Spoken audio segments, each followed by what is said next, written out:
You were born with a strong sense of well-being, but not with practiced control over your vibration. You came into this life to explore contrast and through that launch new desires. But here's what happens. You want something good to happen. And when it doesn't, you start explaining why. Your logical mind says, if I'm a good person and I want good things, then why aren't they showing up?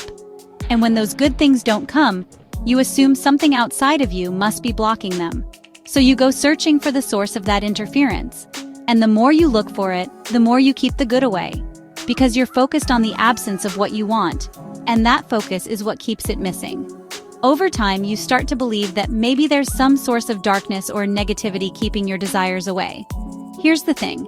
If you observe something and keep observing it, it becomes active in your vibration. If you don't redirect that focus, that vibration gets stronger. That's how you keep creating what you don't want. You're not wrong. You're just out of practice with using your emotional guidance system. You're broadcasting a signal based on what is, instead of what's becoming. And when you see people living the same patterns, it starts to make sense. Their words match their reality. Their vibration creates their outcome. But most people don't believe that. They think outside forces are to blame. They try to resist what they don't want, thinking that if they push hard enough against it, it will go away. But it doesn't work that way.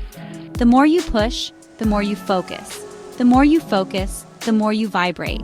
And the more you vibrate, the more it comes to you.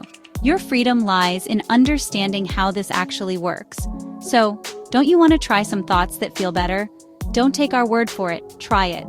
You can't know what someone else is thinking. You only know what they're manifesting. Beliefs are just thoughts you keep thinking. And those beliefs become your point of attraction. So do you believe it because it's true? Or is it true because you believe it? It's true because you believe it. And if you don't like what's happening, you can stop thinking the thoughts that keep it alive. But what trips most people up is this. They want the circumstance to change before they believe differently. But we want you to believe differently so the circumstance can change. And how do you do that? You deactivate the belief. You stop feeding it energy. And when it stops producing evidence, you get to choose something new to focus on. That's what going general is. It's choosing thoughts that don't activate resistance. Once you've asked for something, you've launched it vibrationally. And that's the most important part. It's already in motion. But in this physical reality, there's a gap between asking and receiving. Vibrations become thoughts. Thoughts become things. But it takes time. So stop looking at what isn't. Start tuning to what's becoming. There's a vibrational version of everything you've asked for, even if you can't see it. It exists. It's real. And we want you to feel it before you see it. Because if you can feel the energy of your desire and align with it, it has no choice but to manifest. Trust the process. Your enthusiasm is the signal that you're on the path.